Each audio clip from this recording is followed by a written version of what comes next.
Paramatmane Namaha. Yatharth Geeta. Srimad Bhagavad Gita. Chapter 17. The Yog of Threefold Faith. Yogeshwar Krishna explicitly said at the end of chapter 16 that the action which he has repeatedly spoken of commences only after the renunciation of desire, anger, and greed.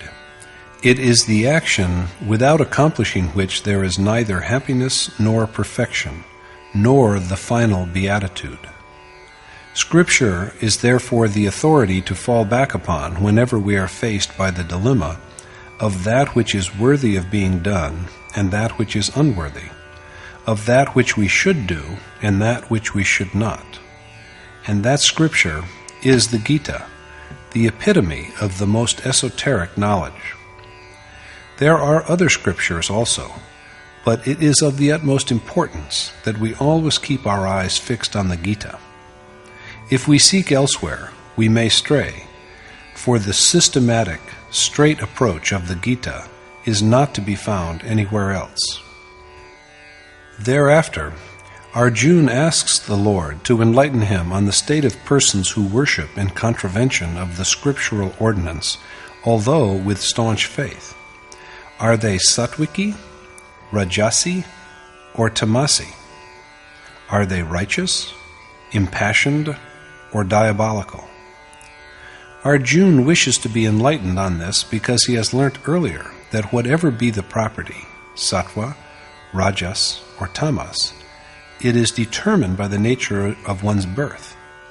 It is for this reason that at the very outset of the chapter he raises this question.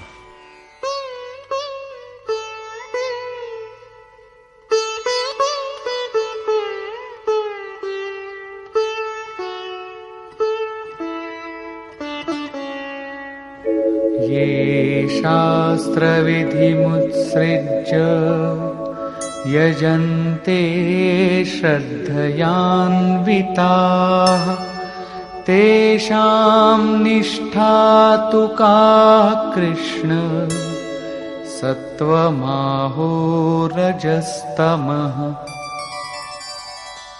Arjun said, "What, O Krishna, is the property, sattva, rajas, or tamas, of persons who albeit worship with faith, but in disregard of the scriptural ordinance?"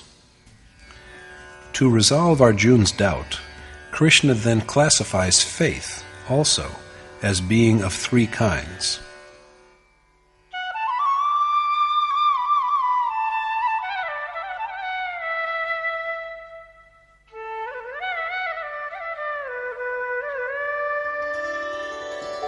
त्रिविधा भवति श्रद्धा देहिनां सा स्वभावजा सात्विकी राजसी चैव तामसी चेति तां शृणु.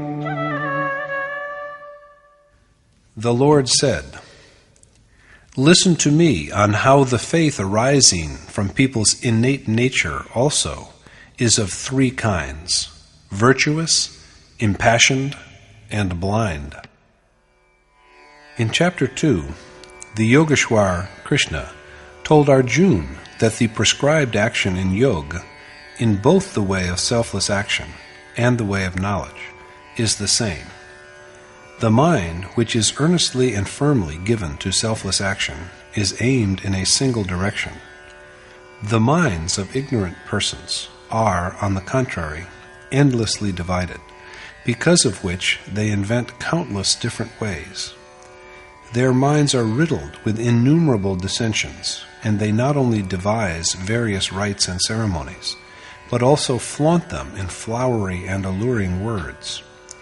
Unfortunately, they who pay heed to these alluring words are also deluded, as a result of which they fail to do that which is worthwhile and just. The same is reiterated here in a different way when Krishna points out that the faith of persons who worship in transgression of the scriptural injunction is of three kinds.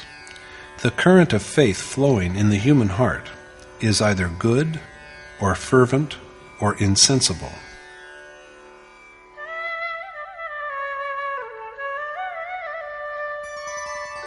Sattvanurupa sarvasya Shraddha bhavati bharata Shraddhamayoyam purusho Yo yat shraddha sa eva saha.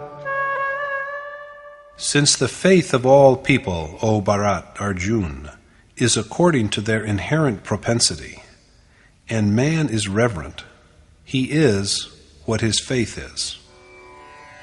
The faith of all persons is according to their natural inclination. Man is by nature a creature of faith. It is thus that a person's character bears a close resemblance to the character of their faith. We are often asked who we are. Some of us say that we are soul, but Yogeshwar Krishna contradicts this. Like disposition, like faith, he avers, and so also is the person. The Gita provides an insight into what true yoga is. Maharshi Patanjali was also a yogi, and we have his yoga system of philosophy. According to him, yoga is perfect restraint of the mind, and the use of this arduous discipline is that in this state, the onlooker, the individual soul enshrined in the human body, comes to rest firmly in his own eternal true counterpart. Is he tainted before this union? In Patanjali's view, the soul is earlier the same as the predilection of the man who embodies it. And Krishna now affirms that man is naturally endowed with the quality of faith, indeed, totally immersed in it. There is some dedication in him, and he is molded by the character of his faith. A man is what his natural inclination is. At this point, Krishna proceeds to catalogue the three kinds of faith.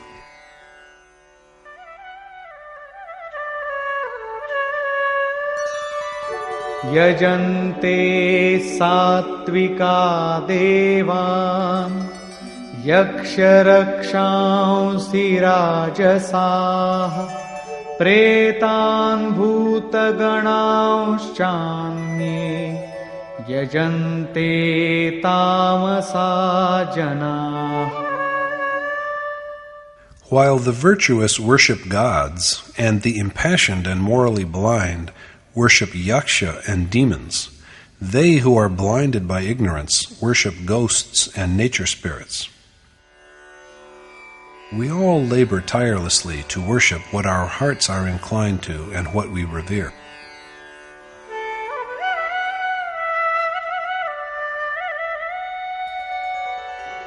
Ashastra vihitam ghoram tapyante ye tapo janaha dambhahankara sayuktaha kamaraga balanvitaha karshayantah sharirastham bhutagramamachetasah mam chaivantah sharirastham tan vidhyasura nishchayan. Mark you that they who undergo terrible self-mortification without scriptural sanction, and are afflicted with hypocrisy and arrogance, besides lust, attachment, and vanity of power, and who wear out not only the elements that form their bodies, but also me who dwells in their souls, these are ignorant men with evil disposition. The soul is rendered feeble by maladies when it slips into the fissures of nature, whereas yagya provides him strength. Arjun is therefore counseled to regard the ignorant, insensible people who do injury to the soul as unquestionably demoniacal. Thus is resolved the issue raised by Arjun. Righteous persons who have forsaken the way shown by Scripture worship gods. They who are driven by passions worship yaksha and demons, and the ignorant pray and bow to ghosts and spirits. They not only worship, but indulge in the most agonizing exercises of penance. According to Krishna, however, these acts of self-mortification only sap the elements that make up their bodies and the God within their soul. Thus, instead of adoring the one true God and partaking of His divinity, they only further distance themselves from Him. These persons ought to be regarded as evil. This implies that even worshippers of gods are evil. There could be no stronger way of putting across the idea. So let us resolve to only adore and pray to and worship that Supreme Being of whom all these, the many gods, yaksha, demons, ghosts, and spirits, are no more than tiny fractions. This has been repeatedly emphasized by Krishna.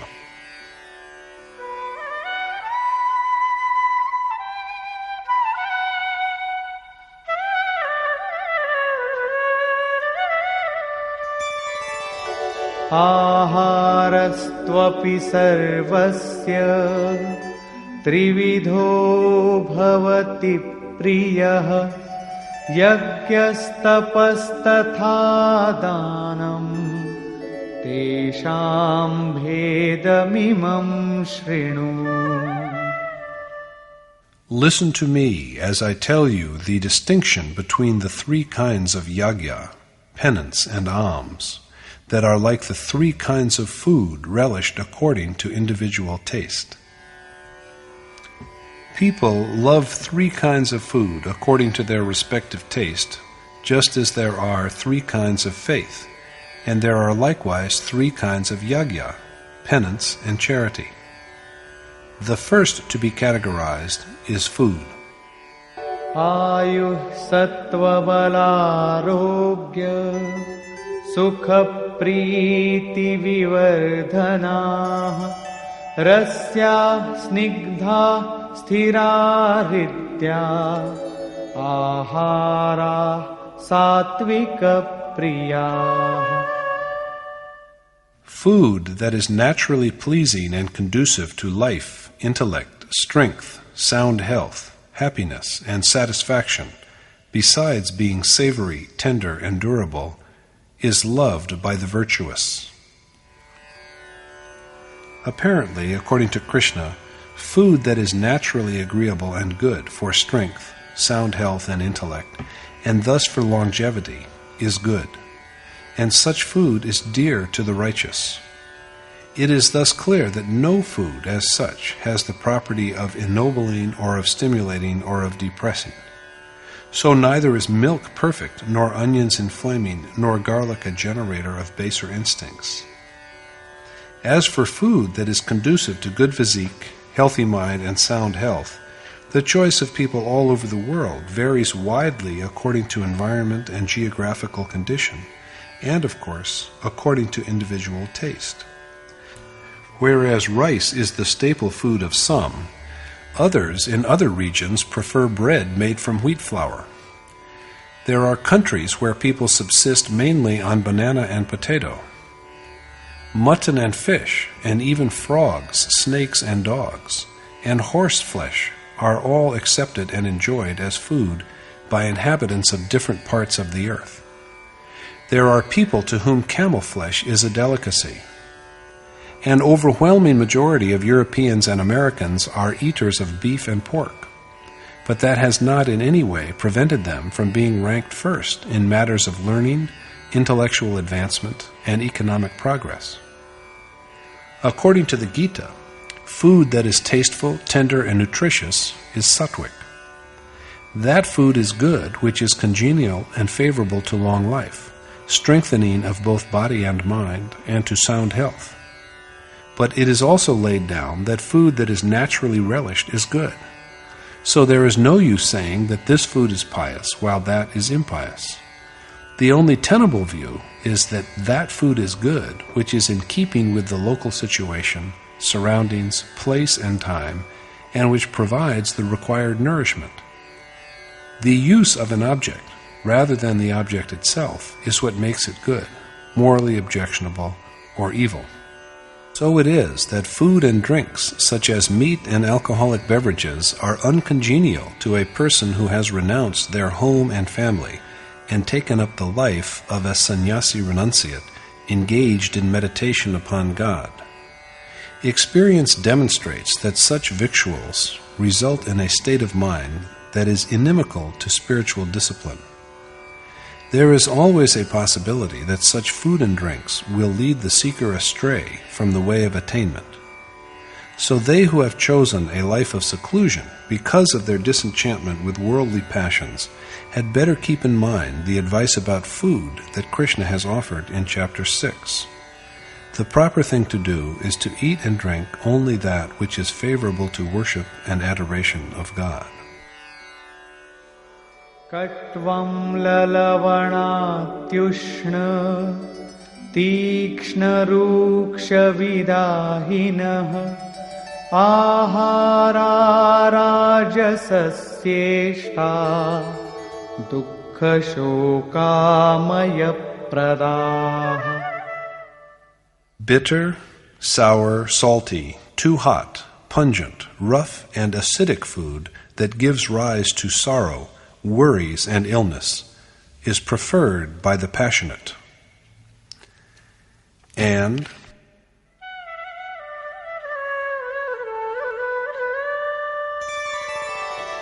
yātayāmam gatarasam pūtiparyushitam chayat uchchishtam chamidhyam bhojanam tamasapriyam. Food that is half-cooked, unsavory, odorous, stale, left over, and defiled is liked by persons with a dull sensibility. The discussion of food is now closed, and that of the next subject, namely yagya, is taken up.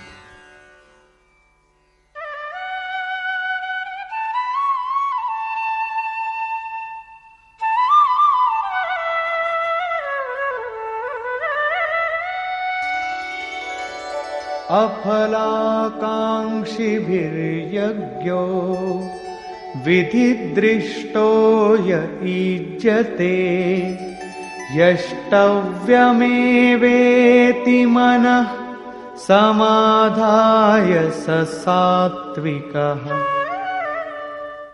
Yagya that has scriptural sanction, and the performance of which is an obligation, is fitting and auspicious when it is practiced by persons with intent minds who aspire to no reward.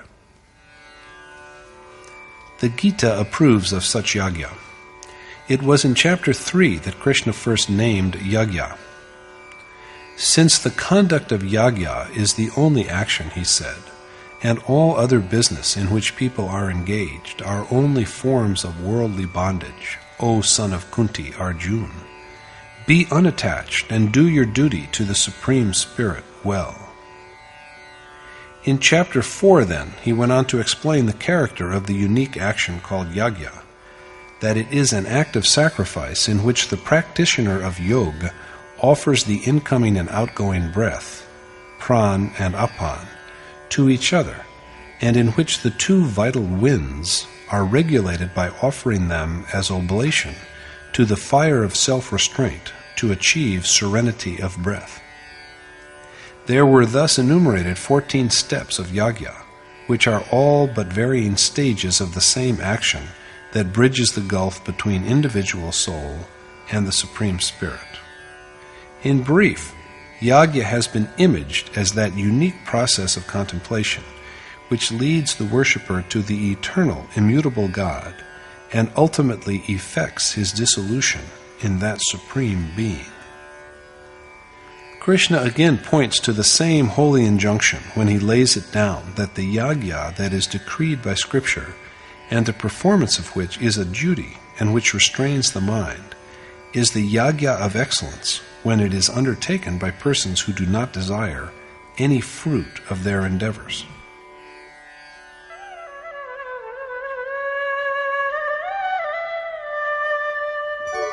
अभिसन्धाय तु फलम् दम्भार्थमपि चैव यत् ईज्जते भरतश्रेष्ठ तं यज्ञं विद्धि राजसम्.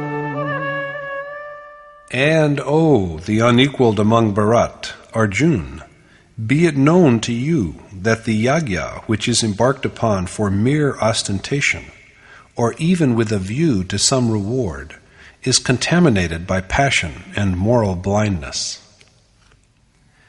The one who sets about thus is versed in the precept of yagya, but he is in fact unrighteous and obsessed because he performs yagya either to flaunt his virtue and win admiration, or with the design of securing some profit.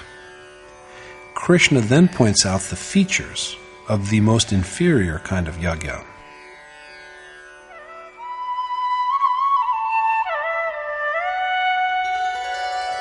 Vidhihinamasrishtannam mantrahinamadakshinam Shraddhavirahitam yagyam tamasam parichakshate. Devoid of scriptural sanction and powerless to invoke the Supreme Spirit, as well as to restrain the mind, the yagya that is engaged in without a sense of total sacrifice and faith is said to be demoniacal.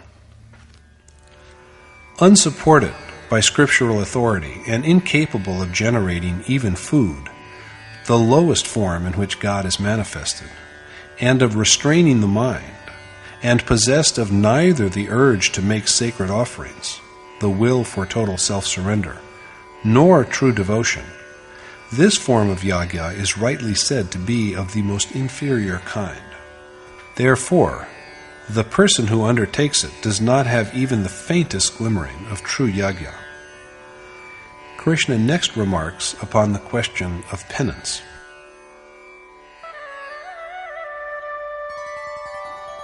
Devadvija Guru Pragya Pujanam Shauchamarjavam Brahmacharya Mahimsa Cha Shariram Tapa Uchyate. Adoration of God, the twice-born, the teacher-preceptor, and of the learned, along with having the qualities of innocence, uprightness, chastity, and disinclination to violence, are said to be penance of the body. The body ever strays towards its desires, so chastening it to make it abide by the predisposition of the soul is physical penance.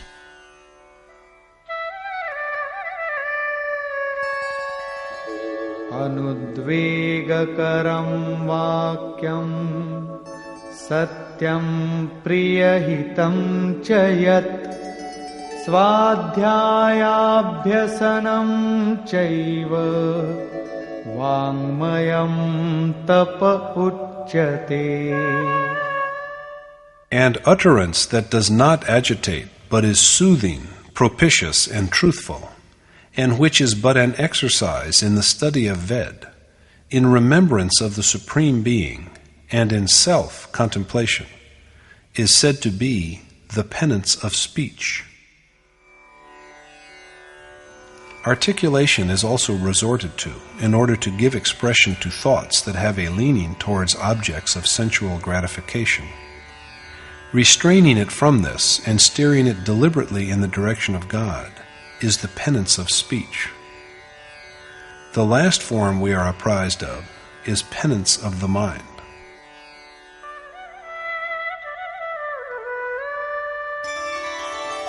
Manah prasada saumyatvam maunamatma vinigraha bhava samshuddhirityetat tapo manasamuchyate. Affable temperament, tranquility, silent meditation, self-possession, inner purity, and the like are said to be penance of the mind.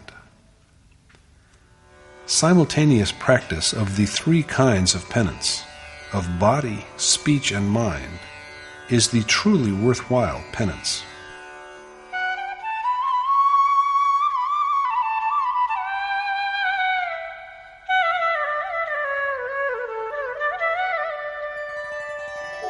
Shraddhaya paraya taptam tapastatrividham naraihi afalakankshiviryuktaihi satvikam paricakshate. The threefold types of penance, undergone with utmost faith by selfless persons who do not desire any fruit thereof, is said to be truly righteous. The other kind of self-mortification is that which is indulged in by people of passion.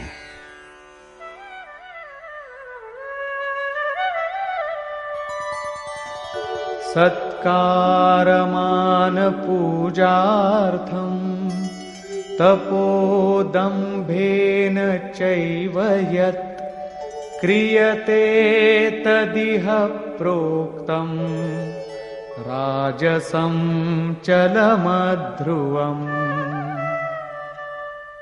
And if undergone with the purpose of gaining homage, honor, and adoration, or for mere display, penance is unsteady and ephemeral, and is said to have the property of rajas. And so now we come to the penance of the most depraved kind, the one which is deemed evil.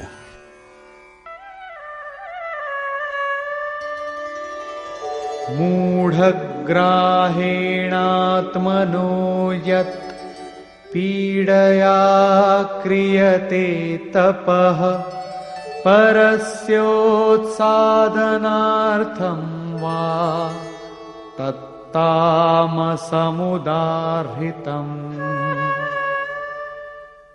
The penance that is undertaken out of mere stupid stubbornness or to hurt others is said to be diabolical. Thus, as we have seen, the purpose of penance, that is good and virtuous, is to mold the body, mind, and speech in harmony with the cherished end.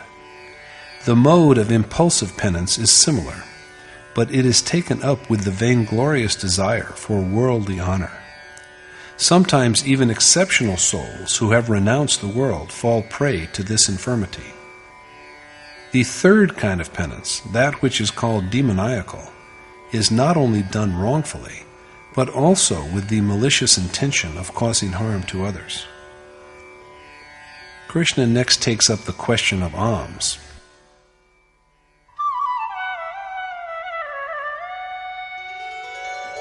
Datavyamiti yaddanam diyate nupakarini deshe kale cha patre cha taddanam satvikam smritam. And the alms that are given to the right person at the right place and time, and in the spirit that charity is a bounden duty, done without any expectation, are said to be good. However, charity that is grievous because it is done under coercion, or with expectation of some favor or reward, is of the impassioned kind.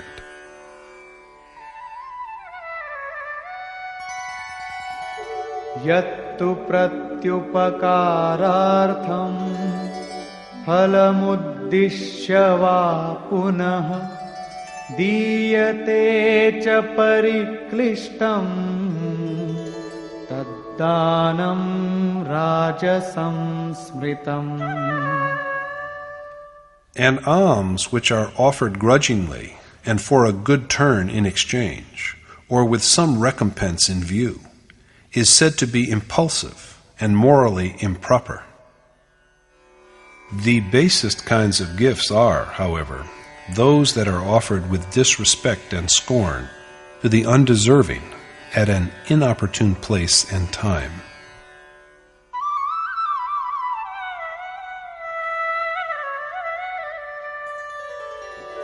Adeshakale yaddanam apatrebhyascha diyate asatkritam avagyatam tattamasamudaritam. And the alms which are dispensed without deference or contemptuously to unworthy recipients at an inappropriate place and time are said to be diabolical. The revered Maharajaji would always tell us, bear it in mind that the donor is wrecked if he gives alms to the undeserving. Similar to this is Krishna's observation that charity is worthwhile only if it is directed at a suitable place and time, at the meritorious, with true generosity, and without any desire for a reciprocal favor. Gifts that are offered reluctantly and with an eye on some profit in return are morally flawed, while alms that are given irreverently and with scorn to the undeserving are positively evil. Though generically they are all gifts, almsgiving by persons who renounce their desires, home, and all, and place their trust in God alone, is of a higher order, for charity of this kind implies a total surrender by a mind that has been purged of all cravings. Krishna approves of this form of charity as an indispensable necessity. Krishna at last enlightens Arjun on the significance of Om, Tat, and Sat.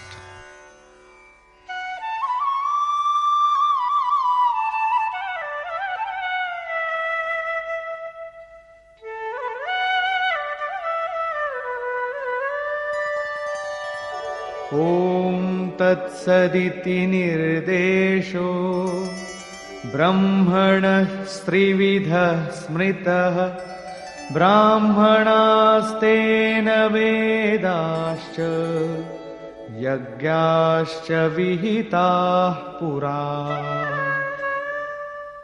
Om, Tat, and Sat are three epithets used for the Supreme Being, from whom at the outset there came forth the Brahman, Ved, and Yagya.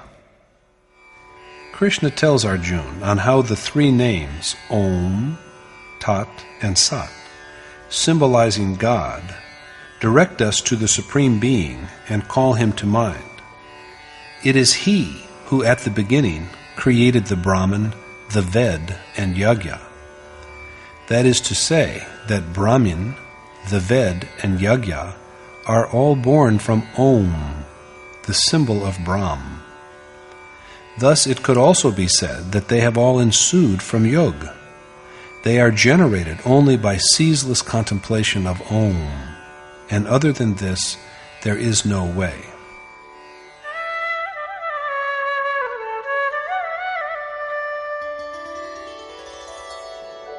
Tasmado mityudaritya yagyadana tapah kriyah pravartante vidhanokta satatam brahmavadinam.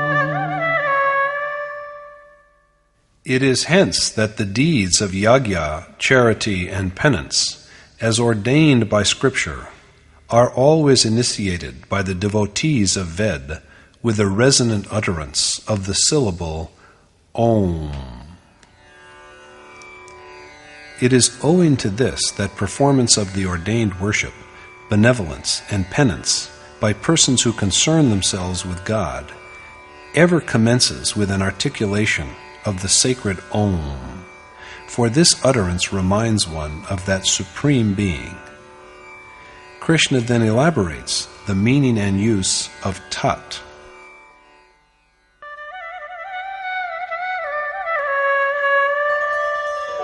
तदित्यनभिसन्धाय फलं यज्ञतपः क्रियाः दानक्रियाश्च विविधाः क्रियन्ते मोक्षकाङ्क्षिभिः. Stripped of desire for any reward and holding that God is all-pervading, persons who aspire to the ultimate bliss embark on the tasks of yagya, penance, and charity as ordained by Scripture. Tat denotes surrender to God. Stated differently, one has to recite Om and take up the accomplishment of yagya, almsgiving, and penance with absolute trust in Tat, that is, that God. Krishna next elucidates the meaning and use of the word Sat.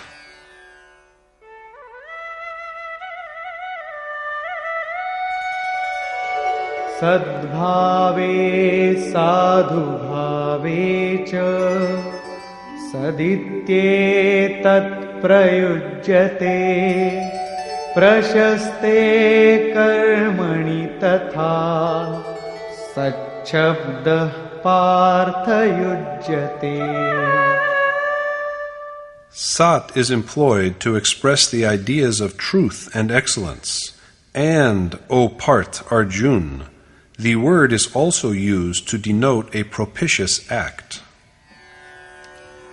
At the beginning of the Gita, Arjun held forth that family traditions alone were permanent and real. That provoked Krishna to ask him how he had become a victim of such a deluded notion. That which is real is never absent at any time, and it cannot be annihilated, whereas that which is unreal has no existence at any time, and it cannot be otherwise. Now what is that which never has a being? Krishna affirmed while resolving these questions that the self alone is real, and also that the bodies of all living beings are perishable. The self is eternal, imperceptible, permanent, and immortal. This is the paramount truth. Krishna remarks that this epithet of the Supreme Being, that is, the word Sat, refers to truth and thus to the sense of perfection. Arjun is further told that the expression Sat is employed when the commencement of the undertaken task is complete in every respect and well underway. Sat by no means implies that all these objects are ours.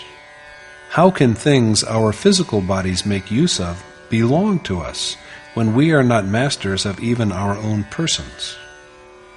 The application of Sat is always aimed in the same direction, of faith in the verity that the self is the most sublime reality. The word Sat is used when there is firm belief in this truth, when there is a hankering after perfection to realize this truth, and when the action that effects this realization begins to get along well.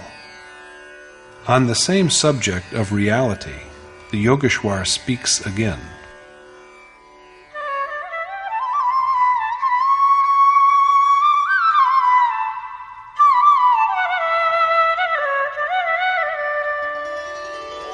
Yagye tapasi dane cha sthiti saditi chochyate karma chaiva tadarthiyam sadityevabhidhiyate. And it is said that the condition inherent in yagya, penance, and charity, as well as the endeavor to attain to God, is also real. Only action that is entered upon for the attainment of God is real, and yagya, almsgiving, and atonement are but complements to this undertaking. Finally, Krishna affirms decisively that faith is an essential requisite of all these undertakings.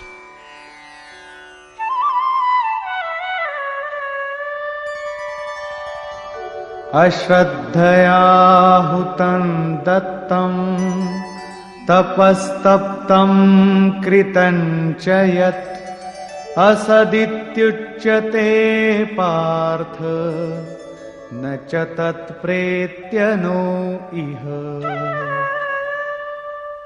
Therefore, O Parth Arjun, is it said that devoid of faith, the oblation and alms that are offered, and the penance that is suffered, as well as all other similar ventures, are all false, for they can do us good neither in this world nor in the next.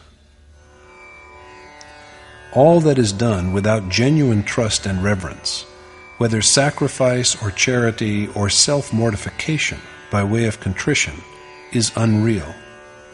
This is said, for such deeds are beneficial neither in this life nor after death.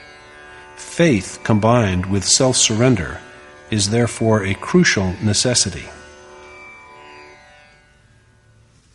Conclusion. Reverent service to a teacher-preceptor who has all the virtues that can provide access to the Supreme God, and sincere contrition that observes the principles of non-injury, continence, and purity, constitute penance of the body. Speaking that which is true, agreeable, and benign is the penance of speech.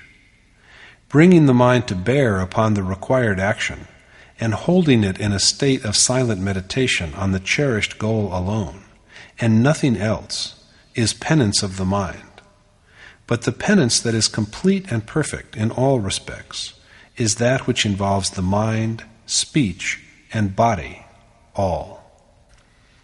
Alms given reverentially out of a sense of moral obligation and with a due regard for suitable place and time, as well as for worthiness of the recipient, are good. But alms given with reluctance and hope of some consequent profit are an outcome of passion, while alms given with disdain to an undeserving beneficiary are caused by ignorance. Identifying the character of Om, Tat, and Sat, Krishna says that these names awaken memories of God. Om is intoned at the initiation of penance, charity, and yajna that are in keeping with the way prescribed by Scripture. And the sacred sound stays with the seeker until the consummation of his enterprise. Tat signifies the yonder God. The ordained action can be accomplished only with a sense of total resignation. And the word Sat manifests itself only when the venture has gotten well underway. Worship of God alone is reality. Sat is put to use when the devotee is convinced of the truth and possessed by a craving for perfection. Sat is relevant also to the final conclusion of the action, comprising yajna, charity, and penance, that is capable of taking one to God. The deeds that provide access to God are doubtlessly real, but along with all these, faith is a prime necessity. Undertaken without faith, the action that is accomplished, the alms that are given, and the fire of penance in which the worshipper has burnt himself, are all in vain, profitless both in the present life and in the lives to come. Faith is thus imperative. Thus, through the entire chapter, light is shed on faith, and in its concluding part there is attempted, for the first time in the Gita, a detailed elucidation of Om, Tat, and Sat. Thus concludes the 17th chapter in the Upanishad of Srimad Bhagavad Gita on the knowledge of the Supreme Spirit, the science of Yoga, and the dialogue between Krishna and Arjun, entitled Om Tatsat Shraddhatya Vibhag Yoga, or the Yog of Threefold Faith. Thus concludes Swami Adgadanandji's exposition of the 17th chapter in Yatharth Geeta. Hari Om Tatsat.